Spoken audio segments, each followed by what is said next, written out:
당신이 몰랐던 이야기. 오늘은 좀비 영화를 방불케 하는 캐나다의 거리. 미국 필라델피아 좀비처럼 약에 취한 이들이 거리를 활보하고 있는 캐나다 좀비에 대한 이야기입니다. 미국에서는 현재 살인보다 교통사고와 총기사고 사망자보다 이 마약성 진통제 때문에 사망한 사람이 더 많습니다. 사실상 2020년대부터 누가 약 때문에 사망했다는 말이 나오면 펜타닐 때문이라고 봐야 하죠. 워싱턴 포스트에서 발표한 18에서 49세 사망 원인 1위가 펜타닐일 정도로 심각합니다.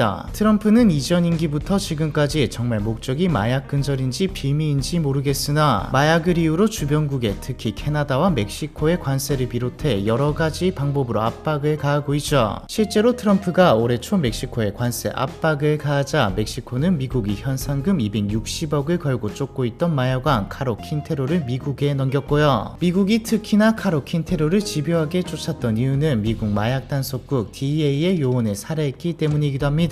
캐나다의 경우도 올해 초 트럼프가 캐나다의 국경을 통해 마약이 유입되면서 미국에서 수십만 명의 사람들이 숨졌다라고 대놓고 말했습니다. 당시 캐나다 총리인 트리도에게 이것은 마약 전쟁이다라고도 했고요. 마약 유입이 중단 또는 유의미하게 줄어들지 않을 경우 관세를 부과하겠다고 말하면서 말이죠. 트럼프가 지목한 유입 국가는 중국, 캐나다, 멕시코입니다. 좀 복잡하긴 하지만 정말 심플하게 디테일한 것들을 빼고 보면 중국은 원료들을 제공하고 멕시코나 캐나다에서 만들어서 미국으로 유입돼 이게 미국의 마약 문제로 번졌다는 것이죠. 멕시코는 뭐 사실이냐 아니냐를 따질 의미가 없을 정도로 마약 카르텔이 설치는 나라이자 주요 수출국이 미국인 곳이지만 캐나다는 좀 의외라는 반응이 많았습니다. 실제로 멕시코에 비하면 캐나다를 통해 들어오는 펜타닐의 양은 소량이죠. 하지만 반대로 캐나다에서 들어오긴 들어온다는 말이기도 합니다. 이게 멕시코가 워낙 많아서 말이 소량이지 캐나다에서 넘어온 양만 따져도 950만 명이 사망할 정도의 양이죠. 근거 자료는 없지만 어쩌면 캐나다에서 미국으로 가는 펜타닐이 소량인 이유는 캐나다에서 상당수 사용되기 때문일 수도 있습니다. 사실 초기에 펜타닐이 시장에 풀리기 시작할 때 캐나다는 트럼프의 말과 달리 펜타닐 유입 경로가 아니었거든요. 오히려 펜타닐의 주요 판매처가 미국, 영국 그리고 캐나다였습니다. 이건 지금도 다르지 않고 또 심각해지고 있죠. 캐나다는 지금 마약 때문에 좀 과하게 표현하면 개판입니다. 미국도 심각하지만 캐나다도 심각한 상황이죠. 미국으로 넘어가는 펜타닐을 걱정해야 될 판이 아니라 자국의 마약 문제부터 어떻게 해야 하는 지경입니다. 단순히 일부의 문제를 넘어서 사회 문제가 되었고 이게 밖으로까지 거리까지 표출된 상태거든요. 마음만 먹으면 언제든지 약을 구할 수 있는 상황이기도 하고요. 실제로 캐나다의 일부 도시들 특히 밴쿠버에 있는 이스트 헤이스팅가를 보면 한편의 좀비 영화를 방불케 합니다. 약에 취해 몸을 가누지 못하는 사람들이 거리에 널브러져 있죠. 최근에는 캐나다 버스 정류장 내부가 중독자들로 가득한 영상이 퍼지면서 한번 논란이 된 적도 있었고요. 밴쿠버만의 문제도 아닙니다. 현재 서부 대부분이 문제라고 해도 과언이 아닌데 브리티시 컬럼비아 주에서는 마약 중독으로 인한 사망이 10에서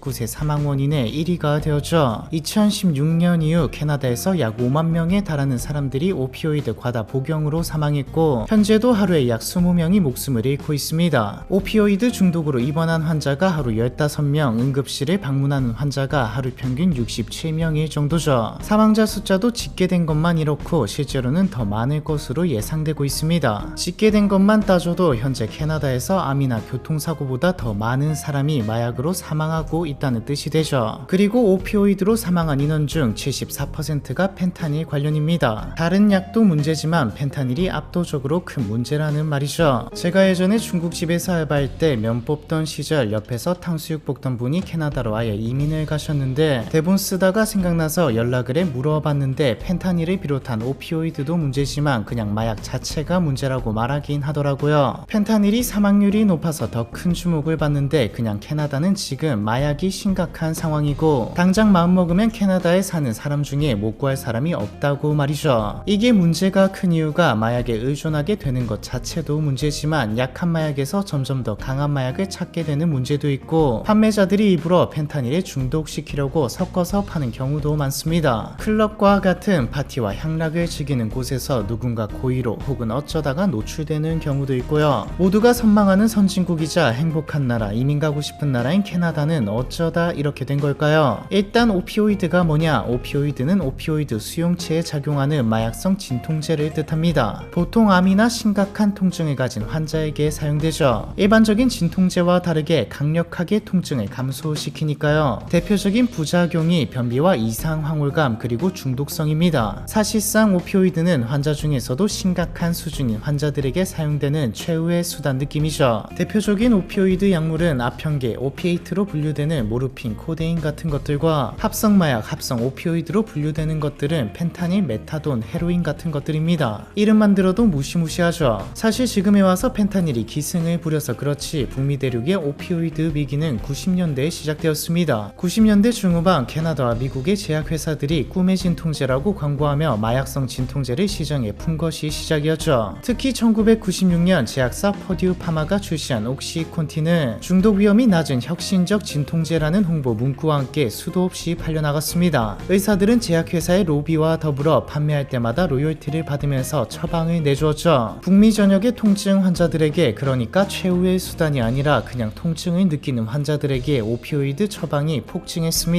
통계를 보면 이 시기 이후 캐나다에서 의료용 오피오이드 처방량은 3000% 이상 증가했고 2016년에 들어서는 캐나다에서만 2천만 건 이상의 오피오이드 처방전이 발행되었죠. 당시 캐나다의 인구가 약 3600만이었던 걸 생각하면 엄청난 양입니다. 캐나다는 미국에 이어 세계에서 두 번째로 많은 오피오이드를 소비하는 나라가 되었고요. 당연하게도 중독 위험이 적다던 제약사의 주장은 새빨간 거짓말이었습니다. 가장 먼저 문제가 나타난 건 진짜 통증 때문에 병원을 찾았는데 처방으로 꿈의 진통제를 받은 이들이었죠. 의사의 말을 믿고 꾸준히 마약성 진통제를 사용했던 환자들은 치료 후 통증은 사라졌어도 진통제는 못 끊게 되었습니다. 병을 치료하려 찾았던 병원에서 받아온 건 약이 아니라 사약이었죠. 수많은 환자들이 약에 취해 일상을 잃었고 약을 구하기 위해서 범죄까지 손대기 시작했습니다. 당연한 수순으로 이게 다른 마약처럼 하면 이런 느낌이 든다라는 소문이 퍼지면서 시중에서 처방받은 오피오이드 진통제가 통증이 없는 이들에게까지 마약으로서 돌기 시작했죠. 심지어 만병통치약처럼 취급되기도 했기에 우리가 머리 아플 때 진통제를 먹는 것처럼 먹었다가 중독된 이들도 있었습니다. 그렇게 몇 년 지나지 않아 캐나다 전역에서 중독자들이 쏟아져 나왔고 2000년대 후반이 되자 마약성 진통제는 캐나다에서 네 번째로 많이 남용되는 물질이 되었죠. 네 번째라고 하니 심각해 보이지 않을 수 있는데 1위, 2위, 3위가 알코올, 담배 대마초입니다. 사태가 이 지경까지 되니 캐나다도 뒤늦게 통제를 강화하기 시작했죠. 2010년대 초반 문제의 원흉인 옥시콘틴을 회수한 뒤 단종시켜버렸고 마약성 진통제에 대해서 단속을 시작했습니다. 그래도 그나마 다행이었던 건 비교적 근절이 쉬웠다는 것이죠. 다른 마약들, 불법으로 유통되는 것들과 달리 의사의 처방으로 나오는 약이기에 의사들만 제대로 잡아놓으면 유통을 막을 수 있었으니까요. 이 과정에서 제약회사들이 어떻게 부작용이 큰 약을 통과시켰는지도 나왔죠. 깊게 다루면 너무 길어지니 요약하면 퍼듀파마는 FDA에 그대로 심사를 맡기면 당연히 실패할 것을 알고 있었기에 의사에게 큰 돈을 주고 데려와 증상과 경과를 조작하고 임상 결과도 조작했습니다. 서류를 조작했다고 통과되는 게 아니기에 심사하는 직원까지 매수했죠. 이거 통과시켜주면 우리가 월급과 연금도 챙기게 해주겠다라는 식으로 말입니다. 동시에 의사들에게는 뇌물과 성상납까지 했고요. 한번 중독되고 퍼지면 나중에는 굳이 영업을 안 해도 계속 찾게 될 거란 걸 알고 있었기에 했던 것이죠. 사실상 마약상과 다를 바 없는 방식이었습니다. 어찌되었든 전말이 밝혀지고 옥시콘틴이 중단되면서 문제가 일단락 될 리가 없죠. 중독자들은 이미 약을 끊을 수 없는 상태였습니다. 약에 빠진 이들은 옥시콘틴을 구할 수 없게 되자 같은 오피오이드 계열인 헤로인을 찾았죠. 헤로인은 한 번 하면 돌아올 수 없는 어지간한 마약 중독자들도 기피하고 손대면 인생 끝이라는 말을 듣는 마약입니다. 불법 마약 시장은 대호황을 맞았고 헤로인과 더불어 필로폰 같은 다른 약물의 사용까지 확 뛰게 되죠. 그 결과 헤로인으로 인한 사망이 급증했는데 문제는 여기서 끝나지 않았습니다. 더 큰 문제인 합성 마약까지 시장에 들어와 활개치기 시작했거든요. 싸고 질 안 좋은, 무엇보다 만든 사람이 누구인지도 뭘 섞었는지도 모르는 약들이 팔려나가기 시작했습니다. 합성 마약은 다른 약에 비해서 저렴했고 효과는 점점 더 강력해졌죠. 여기까지만 봐도 어떻게 해야 할지 감이 안 올 정도인데 처방 진통제 남용에서 헤로인 확산으로 이어진 마약과 중독자의 확산은 더 치명적인 세 번째 물결을 타게 됩니다. 펜타닐이죠. 펜타닐은 얀센이 개발한 오피오이드 계열 마약성 진통제입니다. 의료용으로도 사용되는데 다른 마약성 진통제에 비해서도 극소량 사용되죠. 2mg 이상 투여하게 되면 사망하게 될 정도로 치명적이고 약효는 모르핀의 100배, 헤로인의 50배 정도 된다고 여겨집니다. 옥시콘틴 중독자들을 대상으로 한 유사 옥시콘틴 일명 녹색 몬스터도 시장에 유통되고 팔고 있었는데 여기에 헤로인이 섞이다가 어느 순간부터 펜타닐이 섞이기 시작했죠. 2015년경 캐나다에서 급격히 확산되기 시작한 펜타닐은 2016년에는 아예 캐나다 전역의 마약 시장에서 검출될 정도로 퍼지게 되었죠. 2017년에 나온 보고서를 보면 캐나다에서 압수된 헤로인 중 절반 이상의 펜타닐 성분이 검출될 정도였습니다. 헤로인뿐만 아니라 코카인을 비롯해 약하다고 여겨지는 마약들에서까지 검출되었죠. 이때 시장에 펜타닐을 푼 건 사실상 중국이었습니다. 삼합회가 엮여있다, 중국의 비밀 연구실에서 건너왔다 등 확인이 힘든 이야기가 많기는 하지만 중국에서 온 건 사실상 확실했죠. 압수된 펜타닐들, 특히 우편에 숨겨서 온 것들을 보면 중국에서 발송된 것들이고 검거한 유통업자들도 물건을 중국에서 받아온다고 진술했거든요. 경로가 확실하지 않을 뿐 중국에서 나온 건 맞았습니다. 상황이 심각해지자 미국이 나서서 중국에 압박을 가했죠. 중국은 잘못을 인정한 듯 2019년 펜타닐류 물질 전면 불법화 조치를 취했습니다. 그런데 앞에서 옥시콘틴을 회수했다고 사태가 진정되지 않았듯 중국이 불법화했다고 끝나지 않았죠. 펜타닐에 중독된 사람들은 이미 북미 전역에 수도 없이 많았고 돈 벌 기회를 놓치지 않으려 멕시코 카르텔까지 달려들기 시작했습니다. 멕시코의 카르텔들에게 펜타닐은 이때까지 나왔던 약들에 비해 모든 부분에서 상위 호환이었습니다. 파는 사람을 부자로 만들어주는 꿈의 마약이었죠. 양귀비 재배같이 길고 까다로운 밀매 루트가 필요한 헤로인보다 훨씬 생산과 운반이 용이한 데다 극소량으로 효과를 낼 수 있기에 밀수 밀매도 쉬웠습니다. 앞서 말했듯 효과가 엄청나게 강력하기에 어떻게든 한 번만 중독시키면 영원한 고객이 되는 셈이었고요. 그리고 2019년 당시는 트럼프가 집권하던 시기인데 미국의 압박으로 과거에 비해 카르텔의 힘이 좀 약해진, 정확히는 돈벌이가 예전 같지 않았기에 카르텔에게 펜타닐은 간절했죠. 중국이 더 이상 완제품을 보내지 못하게 되자 이때부터 원료들만 가져오고 멕시코 카르텔에서 직접 펜타닐을 제조하기 시작했습니다. 옥시콘틴 사태 당시에는 그래도 옥시콘틴이 시중에 나돌아다니는 거라도 막을 수 있었지만 이건 애초에 불법이라 막지도 못했다는 말이죠. 당연히 주요 시장이었던 캐나다와 미국은 개판이 되었습니다. 펜타닐은 불법 약물 공급망 전체에 침투해 모든 마약에 펜타닐이 들어가기 시작했고 2015년 2,000명이던 캐나다의 연간 약물 중독 사망자 수는 1년 만에 50%가 증가하더니 처음에 나왔듯이 2016년부터 2024년까지 누적 5만 명이 사망할 정도가 되었죠. 가장 심각한 브리티시 컬럼비아주는 사망사건의 83%가 펜타닐 관련 사건이 되어버렸고 공중보건 비상사태를 선언하기에 이르렀죠. 비상사태의 선언은 과거부터 마약 문제가 많았던 북미 지역이지만 지금 일어나고 있는 펜타닐 중독 문제가 통제를 벗어난 수준이라는 것을 보여주는 상징적인 사건이기도 합니다. 비상사태까지 선언한 가장 큰 이유는 펜타닐의 등장 이후 마약 문제의 양상이 변해버렸거든요. 과거 노숙자나 인생 막장을 달리는 이들, 갱단들 또 빈곤층의 문제로 다루어졌던 마약 중독 문제가 펜타닐의 등장 이후 중산층을 넘어 상류층까지 퍼지게 되었습니다. 이전부터 중산층, 상류층도 마약을 했지만 펜타닐같이 인생을 다시 되돌릴 수 없는 수준의 해악을 가진 약물은 아니었으니까요. 심지어 상당수는 자신이 펜타닐에 노출되었다는 것도 모른 채 중독되었죠. 이제는 아예 캐나다에서 제조를 하고 있습니다. 멕시코에 비해 캐나다에서 들어오는 양이 극수량임에도 캐나다에게 이건 마약 전쟁이라며 이야기했던 이유가 제조까지 하고 있기에 지금 막지 않으면 더 커질 것이라 생각해서이죠. 이때까지 말한 과정을 거쳐서 지금 캐나다는 거리에 좀비들이 창궐한 것처럼 중독자들이 돌아다니게 되었습니다. 지금에 와서 할 수 있는 건 사후 대응인데 사실 인류 역사에서 부작용을 최소화하면서 마약을 근절한 사례가 없다 보니 어떤 정책과 방법이 효과적인지 알 수 없는 상황이죠. 물론 하고는 있습니다. 근데 이게 논란이 좀 많죠. 한국에서도 크게 기사화되었던 이야기들이라 몇 번 보셨을 겁니다. 대마 합법화와 더불어 헤로인, 모르핀, 코카인, 심지어 펜타닐까지 유통은 처벌 대상이지만 마약 2.5g까지는 소지해도 처벌을 받지 않도록 했죠. 동시에 마약 중독자들에게 나라에서 마약을 줬습니다. 대마초를 주는 게 아니라 진짜 모르핀이나 펜타닐을 줬죠. 이게 배경 없이 보면 미친 거 아닌가 싶은 생각이 듭니다. 실제로 그런 느낌으로 많이 보도되고 또 반응도 그랬고요. 하지만 우리는 일련의 이야기와 심각성을 들었으니 좀 다르게 느껴지실 겁니다. 캐나다는 마약으로 사람들이 너무 많이 죽어나가고 있기에 지금 중독자들을 어떻게 할 수도 없기에 강압적이게 공급을 싹 차단해도 옥시콘틴 때처럼 오히려 더 큰 부작용을 낳게 되는 것을 봤기에 또 수많은 사람들이 사망하고 새롭게 중독자들이 계속 나오는 이유가 펜타닐이 섞인 합성 마약 때문이기에 아예 그나마 안전한 동안 섞이지 않은 마약을 제공해서 사람들을 덜 죽게 만들겠다를 택한 거죠. 그래서 정책 이름도 세이퍼 서플라이, 안전 공급이고요. 목숨을 구해준 프로그램이다. 마약을 끊기는커녕 더 널리 퍼뜨리는 죽음의 공급이다. 지금도 첨예하게 대립하고 있고 데이터를 봐도 성과가 있다 없다 확정 지을 수 있는 수준은 아니기에 여전히 논란이 많습니다. 중독자를 체포하기보다는 범죄 조직을 겨냥한다는 원칙을 세워서 단속을 하고 있긴 하지만 SNS가 발달하면서 해외에서 점조직 형태로 운영하는 방식이 퍼지는 바람에 잡아봤자 핵심들이 아니라 말단이거나 판매책이 대부분이죠. 중독자들을 전부 버릴 수도 없는 노릇이기에 캐나다는 뾰족한 방법 없이 이것저것 시도하고 있다고 봐야 합니다. 적어도 지금 세대에서 해결은 힘들고 한 세대를 지나 마약 근절에 성공할지 아니면 캐나다의 고질적인 문제가 될지는 지켜봐야 하겠죠. 캐나다 좀비에 대한 이야기 이번 편은 여기까지입니다.